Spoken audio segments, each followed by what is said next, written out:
Ciao, sono Kasia. Ciao, sono Gianluca e benvenuti sul canale del Terrone Polacco. Prima di iniziare, via con la sigla.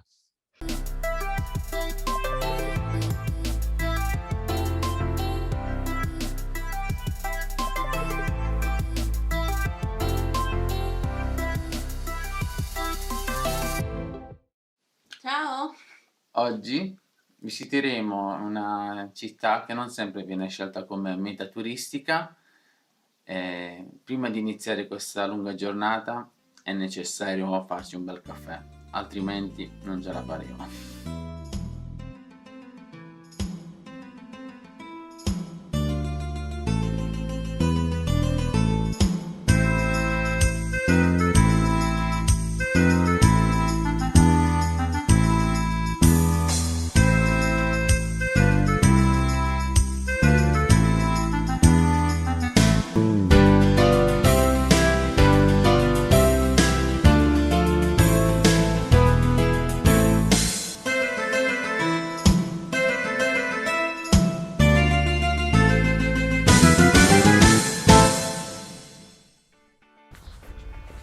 Adesso andiamo verso la stazione centrale, prenderemo prima la metropolitana per arrivare alla stazione.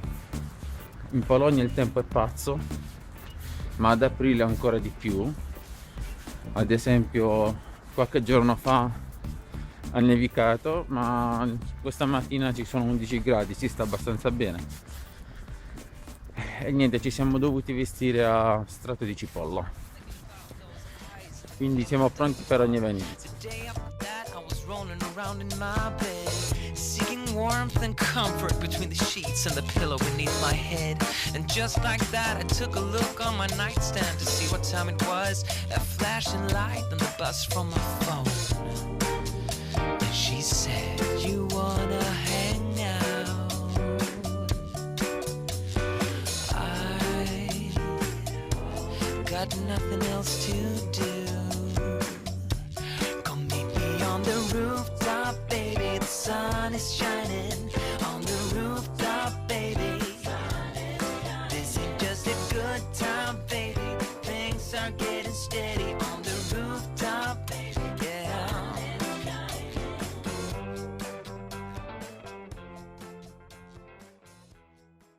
Quest'oggi andremo in una città che si trova a 300 km da Varsavia.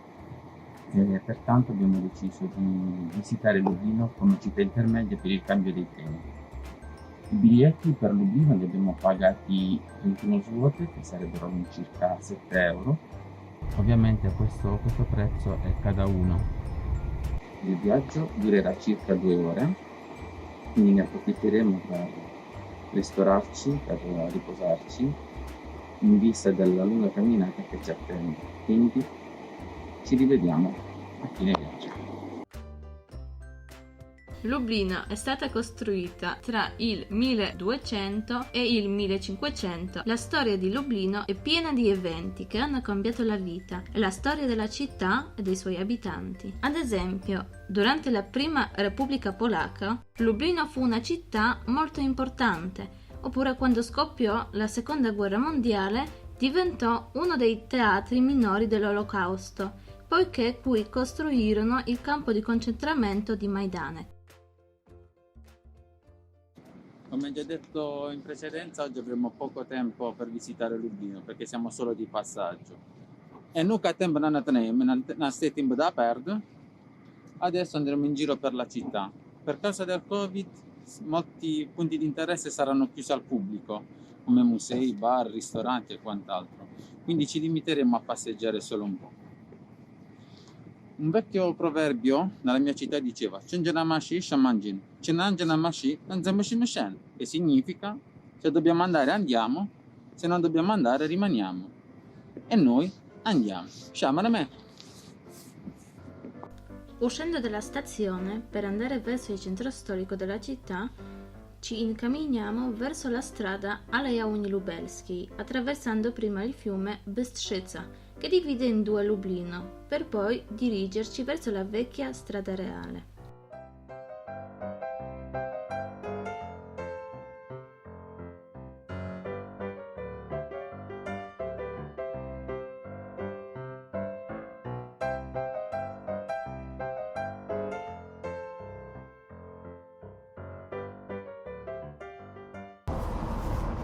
Dopo tanto camminare siamo finalmente arrivati nella strada reale.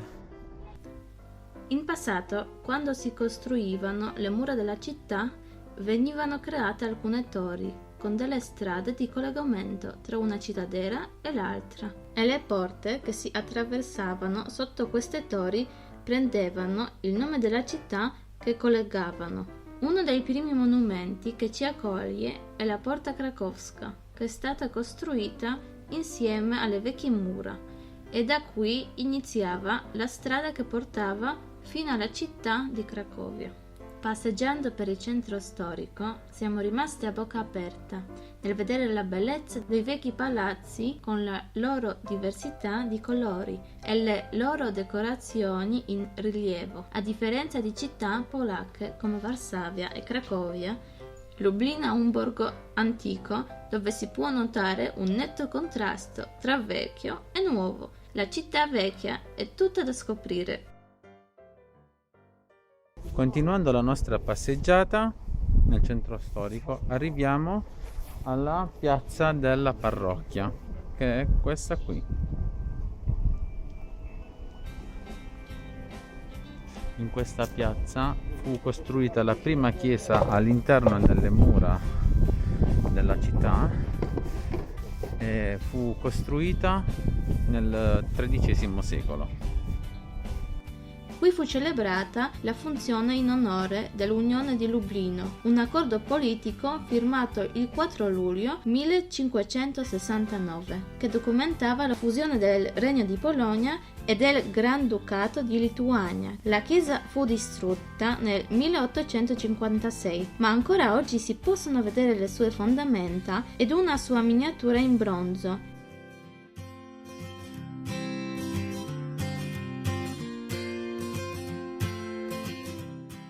In passato, all'interno delle mura della città, vivevano più comunità etniche insieme. Ad esempio, qui a Lublino c'era sia la comunità cristiana che la comunità ebraica.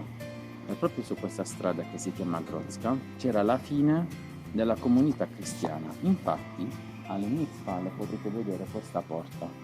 Questa porta all'interno delle mura non collegava una città ad un'altra, bensì divideva la comunità cristiana da quella ebraica, che ora qui a Lublino non c'è più.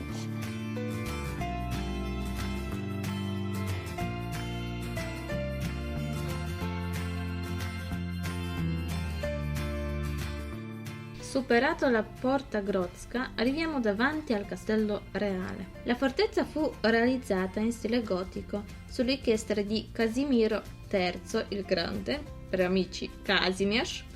Oggi possiamo vedere solamente alcune parti in stile originale, come la meravigliosa cappella della Santa Trinità e la torre che fu prigione, poi luogo di tortura durante l'occupazione nazista, e oggi un museo del terribile periodo della Seconda Guerra Mondiale.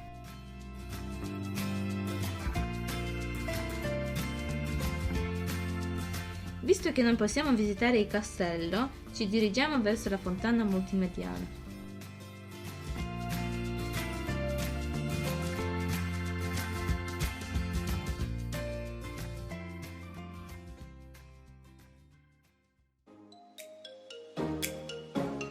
Prima di arrivare al punto desiderato, ci imbattiamo nella scritta "Io amo Lublino". Che bello! E qui vicino troviamo finalmente la fontana multimediale, ma poiché è mattina non è attiva e non si riesce ad ammirare il suo splendore. Qui in Polonia non è strano trovare una fontana multimediale nelle città più importanti, come ad esempio Varsavia e Cracovia. Proseguendo il nostro cammino troviamo l'Università Cattolica, dove Karol Wojtyła insegnò come professore.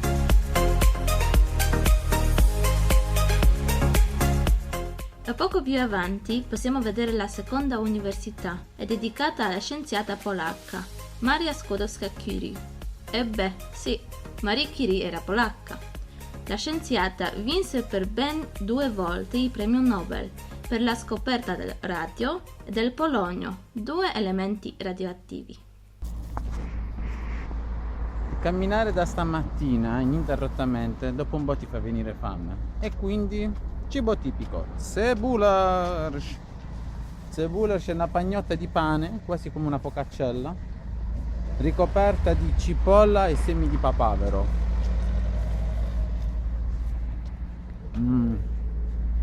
Ah va, è buono.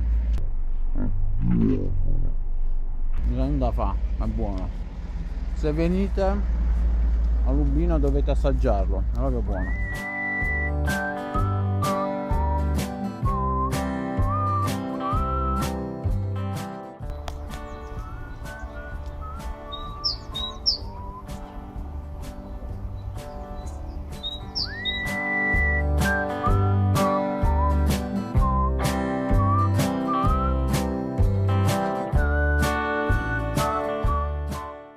Il tempo a disposizione che avevamo è finito, infatti stiamo tornando nella stazione.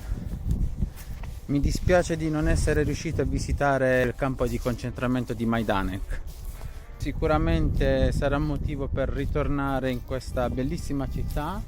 E se il video vi è piaciuto, lasciate un mi piace, lasciate un commento. Chi è di Lublino può raccontarmi altro anche nei commenti, e un saluto a tutti quanti voi. Me.